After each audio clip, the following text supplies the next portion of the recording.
No ar, Minuto da Unicidade, com o pastor Tony de Souza.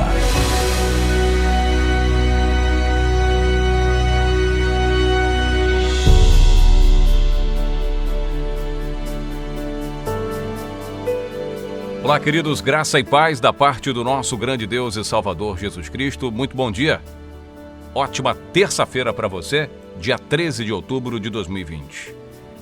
Veja que interessante, o Senhor Jesus convida seus discípulos a cumprirem uma profecia preciosa sobre a sua vinda a esta terra.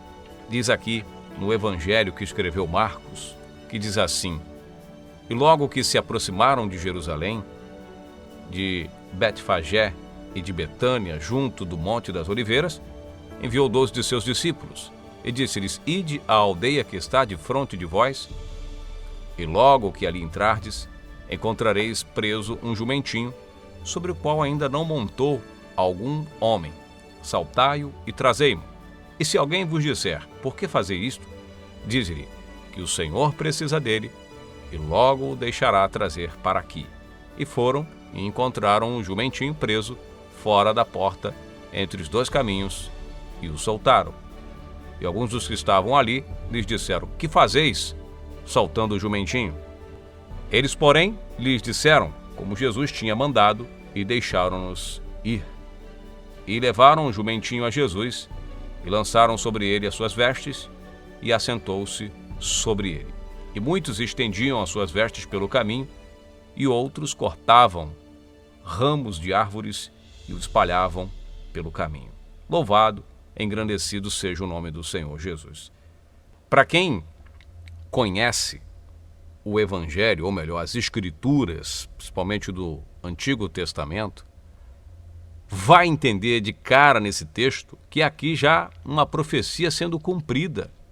Mais uma profecia sendo cumprida neste exato momento. E o Senhor Jesus convida seus apóstolos, seus discípulos, para participarem disso, para presenciarem exatamente isso. Se você ler a Bíblia toda, você vai ver que o que está acontecendo aqui é o cumprimento da profecia de Zacarias, capítulo 9. Alegra-te muito, ó filha de Sião, exulta, ó filha de Jerusalém, eis que o teu rei virá a ti, justo e salvador, pobre e montado sobre um jumento, e sobre um jumentinho, filho de jumenta. É a profecia que diz aqui. Se as autoridades em Israel ignoraram isso aqui porque estavam cegos com seus entendimentos para enxergar o cumprimento de cada detalhe das profecias, eles iam saber que Jesus, eles iam identificar que o Senhor Jesus é, na verdade, o Iavé, o Deus do Antigo Testamento, o Deus eterno.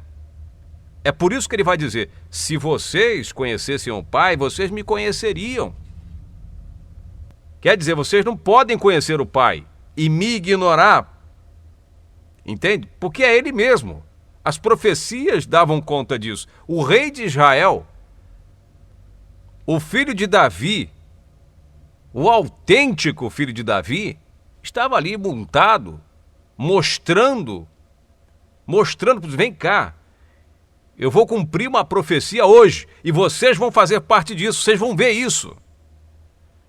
E lá em Mateus vai dizer que ele entra na cidade, o povo estende suas vestes, porque era um sinal da realeza em Israel, estender as suas roupas, colocar as suas capas, ramos de oliveira, para o rei passar por cima com jumento, com jumentinho. Isso está profetizado isso foi falado lá em Jacó, lá em Gênesis. Nós falamos disso no livro que nós escrevemos. São detalhes que passam despercebidos para os leitores das Escrituras, para quem lê os Evangelhos. Detalhes simples, mas que fazem toda a diferença e nos ajudam a identificar com mais firmeza a pessoa do Senhor Jesus Cristo. Então vocês vão encontrar um jumento. E se alguém reclamar alguma coisa, vocês vão dizer: o Senhor precisa dele, vai usar ele. E depois vai mandar trazer de volta. E vem pobre, nem o jumentinho era dele mesmo, como está lá em Zacarias, pobre, montado, quer dizer, o justo Salvador. Nem sempre o justo é rico. Nem sempre o justo tem dinheiro. Muito dinheiro e abundância, nem sempre. E também, nem todo aquele que tem dinheiro, também você vai dizer que é injusto. Não é isso que eu quero dizer. É porque hoje a gente cria um estereótipo, né? Não, para ser justo, o cara tem que ser abastado, tem que ser bem-sucedido. Nananina. Você vai ver Lázaro comendo migalha das mesas que caem. Não estou profetizando também, pregando aqui ou fazendo apologia a misérias. Não é isso. O que eu quero dizer é que isso é muito complexo, a gente julgar pela aparência. O próprio Deus eterno veio dessa forma. Muitos dos seus seguidores também eram desta maneira, pobres e humildes.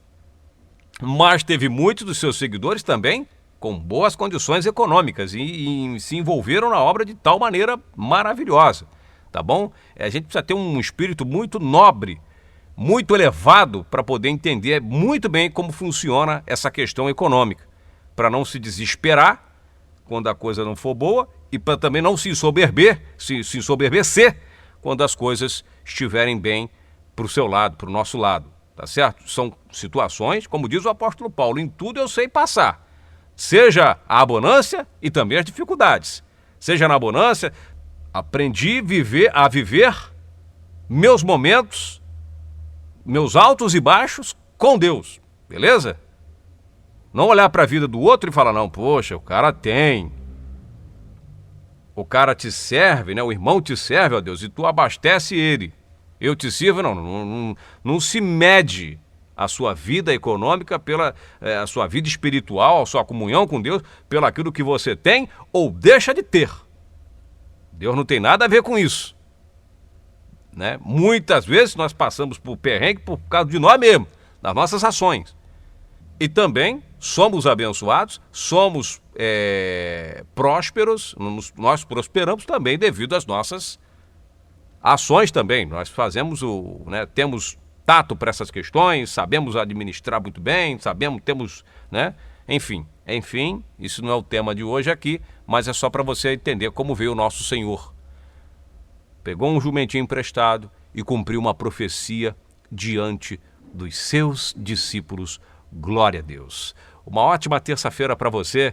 Aqui fica o pastor Tony de Souza agradecendo você o carinho da sua audiência. Uma excelente terça-feira e voltaremos amanhã com mais uma edição do Minuto da Unicidade. Que Deus abençoe a todos de maneira rica e abundante. Graça e paz. Minuto da Unicidade.